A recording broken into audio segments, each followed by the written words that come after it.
नमस्कार साथियों और प्यारे बच्चों, कैसे हैं आप सब। आज हम पढ़ेंगे समय और दूरी। और इस टॉपिक पर हम आगे बढ़े उससे पहले हम बताना चाहते हैं कि एक पूरी सीरीज तैयार की जा रही है जो नवोदय विद्यालय की तैयारी कर रहे बच्चों के लिए काफी उपयोगी सिद्ध होगी, जिसमें अब तक हम 17 वीडियो बना चुके हैं और आगे कई वीडियो पाइपलाइन में हैं। तो अगर मिशन अभ्युदय चैनल से आप अभी तक नहीं जुड़े हैं तो मिशन अभ्युदय चैनल को सब्सक्राइब जरूर कर लें। और दूसरी चीज कि अगर आपको ये कंटेंट उपयोगी लग रहे हैं तो अपने स्टूडेंट या फिर ऐसे टीचर्स जो नवोदय विद्यालय की तैयारी करवा रहे हैं उनको ये जरूर शेयर करें, क्योंकि इसमें बहुत सारी चीजें, कुछ ऐसी चीजें नई हैं, कुछ ऐसे तरीके नए हैं जो आपको हो सकता है किताबों में ना मिले, क्योंकि एक टीचर का पढ़ाने का अपना खुद का अनुभव होता है। कई बार वो अपने अनुभव से कई चीजों को आसान बना देता है। तो यहां पर जो वीडियोस में आप देख रहे हैं, यहां पर कुछ हमारा भी अनुभव है, कुछ किताबों में आपको मिलेगा। इसलिए आप जब इन वीडियोस से जुड़ेंगे तो आपको जरूर फायदा होगा। तो शुरू करते हैं आज का टॉपिक। आज का टॉपिक है समय और दूरी, यानी कि समय और दूरी के बीच में हमें कोई रिलेशन पैदा करना है, हमें कोई रिलेशन क्रिएट करना है। और वो रिलेशन क्या होगी? चाल बराबर दूरी बटे समय। मान लीजिए कोई वस्तु गति कर रही है, तो एक निश्चित समय में उसके द्वारा चली गई दूरी को चाल कहते हैं। अब चाल के फार्मूले से ही हम दूरी और समय का फार्मूला भी बना लेते हैं। तो इसे हम अगर कैंची गुणा करें तो ये समय ऊपर चला जाएगा और चाल नीचे आ जाएगी, यानी समय बराबर दूरी बटे चाल हो जाएगा। और यहीं पर अगर दूरी हमें निकालनी हो तो दूरी बराबर समय गुणे चाल हो जाएगा, गुणे चाल हो जाएगा। अब इसके मात्रक पर आते हैं। चाल बराबर होता है दूरी बटे समय। और यहां पर जब हम बात करते हैं चाल की, तो ज्यादातर हमारे पास चाल आएगी या तो किलोमीटर प्रति घंटे में और या फिर मीटर प्रति सेकंड में। तो किलोमीटर प्रति घंटे में क्या होगा? अगर हमें चाल निकालनी है किलोमीटर प्रति घंटे में तो इसके मात्रक हो जाएंगे किलोमीटर प्रति घंटा। यहां पर मैं इंग्लिश में किलोमीटर लिख रहा हूं और लिख रहा हूं, और इसको हमें बदलना है। मान लीजिए कि किलोमीटर प्रति घंटे को हमें बदलना है मीटर प्रति सेकंड में।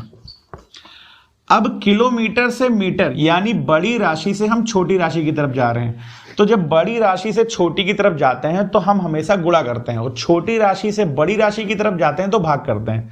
तो किलोमीटर से अगर मीटर बदलना है तो 1 किलोमीटर में 1000 मीटर होते हैं, बटे हमें घंटे को सेकंड में बदलना है तो 1 घंटे में होते हैं 60 मिनट और 1 मिनट में होते हैं 60 सेकंड, यानी 1 घंटे में 60 गुणे 60 सेकंड होते हैं, यानी 3600। तो ये 0, ये 0, ये 0, ये 0, 2 पंचे 10 और 2 तियां 6 और 3 छक 18, यानी कि ये हो गया 5/18। यानी कि अगर हमारे पास किलोमीटर प्रति घंटे में कोई राशि दी गई है तो हम उसको यदि 5/18 से गुणा कर देंगे तो वो मीटर प्रति सेकंड में बदल जाएगी। तो इस कन्वर्जन पर आधारित आपके पास सवाल आ सकते हैं कि मान लीजिए कि 40 किलोमीटर प्रति घंटे में स्पीड हमारी दी गई है, तो उसको हम मीटर प्रति सेकंड में कैसे बदलेंगे, या फिर मीटर प्रति सेकंड में कितना होगा, या फिर इतने सेकंड में वो कितना दूर जाएगी, आपको कैलकुलेट करना है तो आपको मीटर प्रति सेकंड में बदलना पड़ेगा। तो वहां पर हम डायरेक्ट ये वाला फार्मूला लगा देंगे, क्योंकि इतनी कैलकुलेशन में हमें टाइम लगेगा। इसलिए अगर ऐसा फार्मूला आता है या ऐसा सवाल आता है जहां पर हमें किलोमीटर प्रति घंटे को मीटर प्रति सेकंड में बदलना है तो हम सीधे 5/18 से गुणा कर देंगे। और इसी का उल्टा, यदि हमारे पास मीटर प्रति सेकंड में कोई राशि दी गई है, यानी कि हमारी चाल यदि मीटर प्रति सेकंड में दी गई है और हमें उसे बदलना है किलोमीटर प्रति घंटे में, तो हम क्या करेंगे, ये 5/18 को अब गुणा कर देंगे 18/5 से, और ये होगा बराबर किलोमीटर प्रति घंटे को। यानी कि हमारे पास यदि मीटर प्रति सेकंड में कोई चाल की राशि आती है तो हमें उसे अगर किलोमीटर प्रति घंटे में कन्वर्ट करना है तो उसे 18/5 से गुणा कर देंगे, तो हमें उसका आंसर डायरेक्ट आ जाएगा। अब हम इन पर आधारित कुछ सवाल कर लेते हैं। 90 किलोमीटर प्रति घंटे को मीटर प्रति सेकंड में बदलिए। क्या करेंगे, 90 गुणे 5/18 क्या हो जाएगा, 18 पंचे 90, यानी 5 पंचे 25 मीटर प्रति सेकंड। और इसी का उल्टा मान लीजिए कि हमारे पास सवाल आता है 25 मीटर प्रति सेकंड को किलोमीटर प्रति घंटे में बदलिए। तो यहां पर हम क्या करेंगे, 25 गुणे 18/5 से गुणा कर देंगे, तो ये 5 एकम 5, 5 पंचे 25, यानी 18 पंचे 90 किलोमीटर प्रति घंटे। तो इस तरीके से हम 5/18 और 18/5 को यूज करेंगे किसी भी कैलकुलेशन में। अब यहीं पर हम पढ़ लेते हैं औसत चाल। औसत चाल के बारे में इससे पहले हमने औसत टॉपिक में पढ़ा था और वहां पर इस टॉपिक पर भी चर्चा हुई थी, इस पर सवाल भी लगाए थे। तो इसमें क्या है, कुल चली गई दूरी। मान लीजिए कोई व्यक्ति है, वो कई स्टेप में चलता है, पहले कुछ किलोमीटर किसी स्पीड से चलता है, फिर कुछ किलोमीटर किसी स्पीड से चलता है, फिर कुछ किलोमीटर किसी स्पीड से चलता है, टोटल उसे कुछ अलग अलग घंटे लगते हैं। तो सब पूरी दूरी को जोड़ लेंगे, पूरे हम घंटों को जोड़ लेंगे, तो उससे हमारी उसकी औसत चाल निकल आएगी। तो औसत चाल बराबर होता है कुल चली गई दूरी बटे कुल लगने वाला समय। तो इस पर आधारित अगर आपको सवाल मिलते हैं आगे तो आप लगाइएगा। अब औसत चाल के बाद हम पढ़ते हैं आपेक्षिक चाल। मान लीजिए दो गाड़ियां एक दूसरे की तरफ आ रही हैं, एक ट्रेन इधर से आ रही है और दूसरी ट्रेन इधर से आ रही है। तो जब ये एक दूसरे को क्रॉस करेंगी, उस समय आपने अनुभव किया होगा, जब आप किसी ट्रेन पर बैठे हो, किसी बस पर बैठे हो, किसी भी गाड़ी पर बैठे हो, तो जब बगल से कोई गाड़ी निकलती है तो उसकी स्पीड बहुत तेज हो जाती है। वो ऐसा इसलिए महसूस होता है कि यहाँ पर दोनों की स्पीड जुड़ जाती है। मान लीजिए कि ये 30 की स्पीड से जा रही है और ये गाड़ी 40 की स्पीड से आ रही है, तो जब दोनों एक दूसरे को क्रॉस करेंगी तो ये 30 धन 40 हो जाएगा, यानी इनकी आपेक्षिक चाल हो जाएगी एक दूसरे को क्रॉस करते समय 70 किलोमीटर प्रति घंटे की। अगर ये 30 किलोमीटर प्रति घंटा है और ये 40 किलोमीटर प्रति घंटा है और ये एक दूसरे की विपरीत दिशा से आकर के क्रॉस करते हैं, तो इनकी स्पीड जुड़ जाएगी क्रॉस करने की। तो यहां पर ये आपेक्षिक चाल हो गई। अब इसी का उल्टा देख लेते हैं। मान लीजिए दो गाड़ियां हैं और वो एक ही दिशा में जा रही हैं। मान लीजिए कि ये 30 की स्पीड से जा रही है और ये 40 की स्पीड से जा रही है। तो जब ये इसको क्रॉस कर रही होगी तब इन दोनों की स्पीड के बीच में एक रिलेटिव स्पीड आएगी, यानी आपेक्षिक स्पीड आएगी, और वो होगी 40 माइनस 30, यानी कि 10 किलोमीटर प्रति घंटा। यानी कि इनकी जो रिलेटिव स्पीड होगी, इनकी अपेक्षित चाल होगी, वो होगी 10 किलोमीटर प्रति घंटा। ये अंतर तब बढ़ जाता है जब दोनों एक दूसरे की विपरीत दिशा में होती हैं, और ये अंतर तब घट जाता है जब ये दोनों एक ही दिशा में होती हैं। मान लीजिए कि हमारे पास कोई चीज मीटर में दी गई है और हमें उसे किलोमीटर में बदलना है, तो उसे हम बटे 1000 कर देंगे। अगर मान लीजिए कोई चीज हमें किलोमीटर में दी गई है और हमें उसे मीटर में बदलना है, तो हम गुणे 1000 कर देंगे, तो वो बन जाएगा हमारा मीटर, यानी कि और ये बन जाएगा किलोमीटर। यानी कि अगर कोई चीज मीटर में दी गई है तो हम उसे किलोमीटर में बदलेंगे तो उसको 1000 से भाग दे देंगे।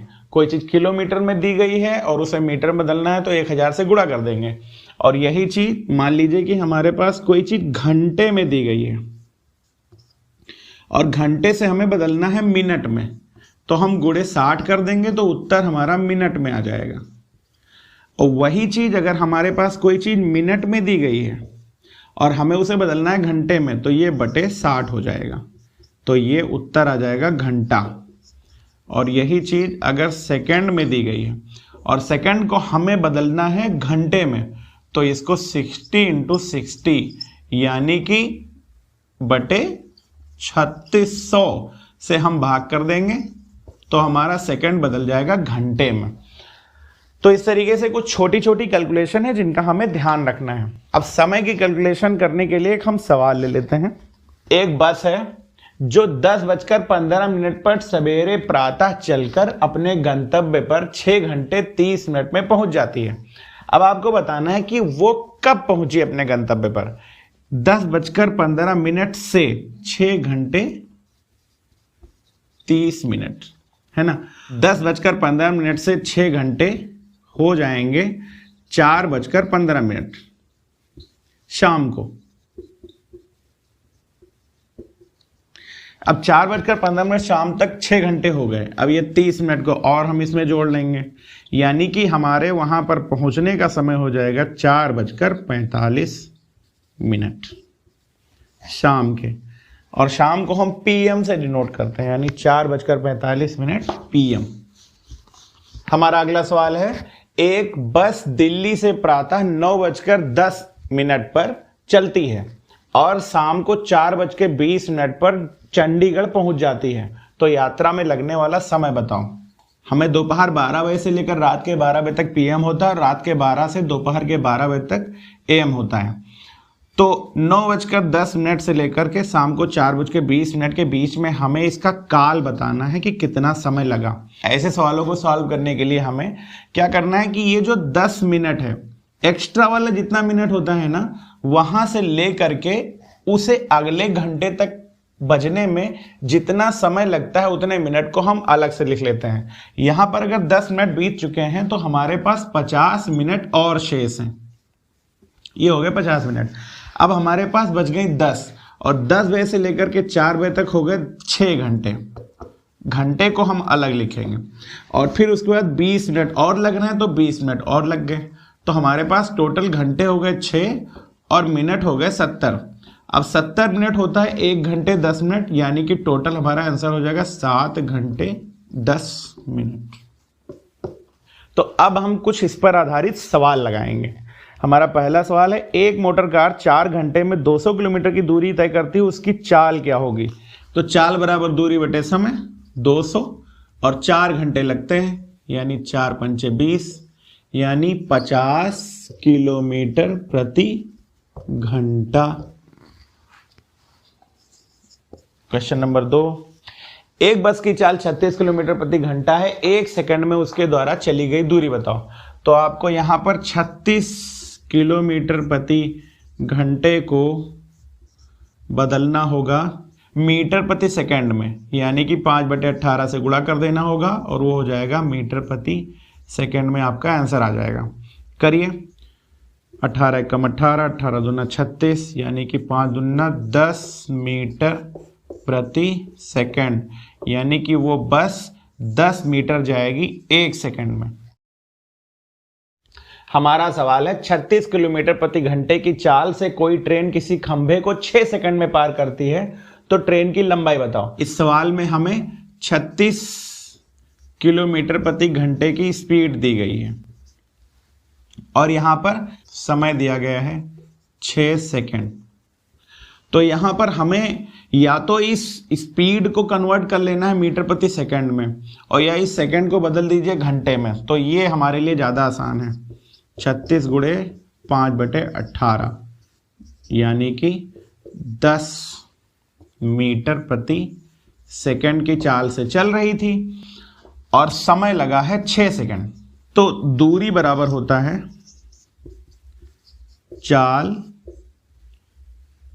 गुणे समय, यानी हमारी चाल थी 10 और समय लगा 6, यानी 10 × 60 मीटर लंबी ट्रेन थी। यहां पर ट्रेन की जो लंबाई होगी वही दूरी होगी एक्चुअली में। तो दूरी बराबर चाल गुणे समय, यानी कि 10 × 6 बराबर 60 मीटर। हमारा अगला सवाल है, 2 रेलगाड़ियां जिनकी लंबाई है 140 मीटर और 160 मीटर और दोनों क्रमशः 50 किलोमीटर और 40 किलोमीटर की चाल से एक ही दिशा में जा रही हैं। अब एक दूसरे को पार करने में उन्हें कुल कितना समय लगेगा। यहां पर समय बराबर यहां पर पहले तो हमें कुल लंबाई पता होनी चाहिए। तो यहां पर कुल लंबाई उतनी होगी जितनी इन ट्रेनों की लंबाई है, यानी कि कुल लंबाई बराबर ये हो जाएगा 140 धन 160, इसके बटे हो जाएगा कुल चाल। अब यहां पर जो चाल होगी जब एक दूसरे की तरफ जा रहे हैं, यानी एक दूसरे के साथ जा रहे हैं, तो इसमें चाल जो ज्यादा वाली होगी वो कम से माइनस हो जाएगी। यहां पर अधिक चाल है 50 और कम चाल है 40, यानी इनका अंतर हो जाएगा 10। अब यहां पर ये 10 किलोमीटर प्रति घंटे की स्पीड से जा रहे हैं। अब चूंकि ऊपर मीटर में है इसलिए हमें इसे कन्वर्ट करना पड़ेगा मीटर प्रति सेकंड में। अब ये ऊपर हो जाएगा 140 और 160, ये हो जाएगा 300 भागे 10 गुणे 5 और ये 18 चला जाएगा ऊपर। अब इसको गुणा कर लीजिए, 5 एकम 5, 5 छक्का 30, ये हो जाएगा 60, 1010, 18 छक्का 108 सेकंड इसका आंसर आ जाएगा। एक जीप 180 किलोमीटर की दूरी को 4 घंटे 30 मिनट में तय करती है। जीप की चाल क्या है? चाल बराबर हो जाएगा दूरी बटे समय। यहां पर दूरी हमारी कुल कितनी हो जाएगी? 180 किलोमीटर बटे हमारा समय लगेगा 4 घंटे 30 मिनट। तो हमें इस मिनट को पहले तो घंटे में बदल लेना है। देखिए 30 मिनट को अगर हमें घंटे में बदलना हो तो हम क्या करेंगे उसको, ये चूंकि छोटी राशि है इसलिए बड़ी राशि में कन्वर्ट करने के लिए इसे हमें भाग करना पड़ेगा। चूंकि एक घंटे में 60 मिनट होते हैं इसलिए हम 60 से भाग दे देंगे, ये हो जाएगा 1/2 यानी कि 0.5 आधे घंटे। तो 0.5 घंटे हो गया। अब टोटल हो गया हमारे पास 180 बटे 4.5 आवर्स किलोमीटर प्रति घंटे। अब ये दशमलव जब यहां से हटाएंगे तो एक जीरो पर और बढ़ जाएगा।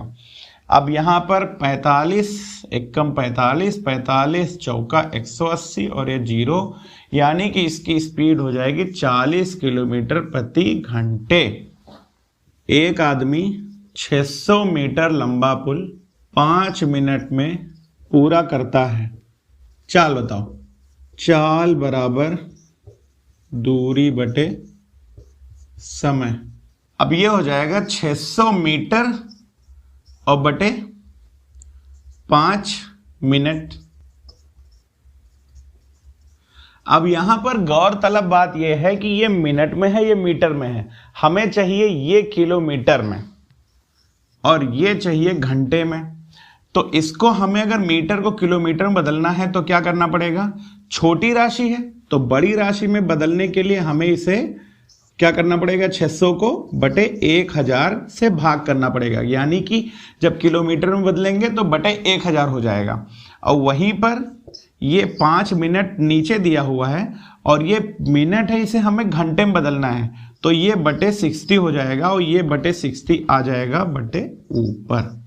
तो इस तरीके से हमारे पास ये कैलकुलेशन आ गई 1 2 3 1 2 3 और यहां हो जाएगा 6 छक 36 बटे 5, 36 बटे 5, 5 एकम 5 सते 35.5 दूनी 10 किलोमीटर प्रति आवर। हमारा अगला सवाल है 180 मीटर लंबी रेलगाड़ी 54 किलोमीटर प्रति घंटे की चाल से किसी खंभे को कितने समय में पार कर लेगी? तो यहां पर समय का फॉर्मूला होता है दूरी बटे चाल। तो यहां पर हमारी कुल दूरी है ट्रेन की लंबाई यानी 180 मीटर और बटे हमारी चाल है 54 किलोमीटर प्रति घंटे में, जिसे हम मीटर प्रति सेकंड में बदलने वाले हैं, यानी कि 5/18 करने वाले हैं। 18 कम 18, 18 3 54, 3 एकम 3, 3 छक 18, 5 एकम 5, 12 पंचे 60, यानी 12 सेकंड आंसर। हमारा अगला सवाल है एक गाड़ी 55 किलोमीटर प्रति घंटा की चाल से जा रही है तो 330 किलोमीटर जाने में उसे कितना समय लगेगा? तो यहां पर समय का फार्मूला होता है समय बराबर दूरी बटे चाल। हमारी दूरी है 330 और चाल है 55, छक्का 6 घंटे। आंसर। हमारा सवाल है, एक मोटर कार 5 घंटे में जिस दूरी को तय करती है उसी दूरी को 4 घंटे में तय करने के लिए उसे कितनी चाल बढ़ानी होगी अगर उसकी गति है 80 किलोमीटर प्रति घंटा। सवाल में दिया गया है गति बराबर 80 किमी प्रति घंटा। अभी पहली जो चाल है 80 किलोमीटर प्रति घंटा में वो 5 घंटे चलती है, तो उसी दूरी को अगर 4 ही घंटे में चलना हो तो उसे कितनी स्पीड बढ़ानी पड़ेगी। तो हमें पहले तो इस 80 किलोमीटर प्रति घंटा को 5 घंटे से गुणा करके हमें उसकी दूरी निकाल लेनी है। दूरी का फॉर्मूला होता है चाल गुणे समय।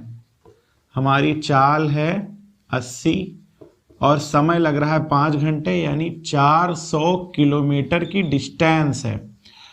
अब हमारे पास दूरी हो गई 400 किलोमीटर और हमें दिया गया समय 4 घंटे और कितनी चाल होनी चाहिए। तो चाल का फॉर्मूला होता है दूरी बटे समय। तो दूरी हो गई 400 और हमें इसे चलना है अब 4 घंटे में, यानी कि हमें चलना पड़ेगा अब 100 किमी प्रति घंटे में। यानी कि अब हमें कितनी उसकी गति बढ़ानी पड़ेगी 20 किलोमीटर प्रति घंटे की। यानी कि अगर उसे 4 घंटे में अगर उसी दूरी को चलना है तो उसे पहले से 20 किलोमीटर प्रति घंटे की चाल बढ़ानी पड़ेगी। तो ये बहुत ही आसान चैप्टर है, छोटा सा चैप्टर है और इसे जल्दी से लगा लीजिए। अगर कोई समस्या आती है तो आप इस पोस्ट के कमेंट में अपने सवाल भेज सकते हैं, हमें पर्सनल मैसेज कर सकते हैं। तैयारी करते रहिए। All the best. नमस्कार।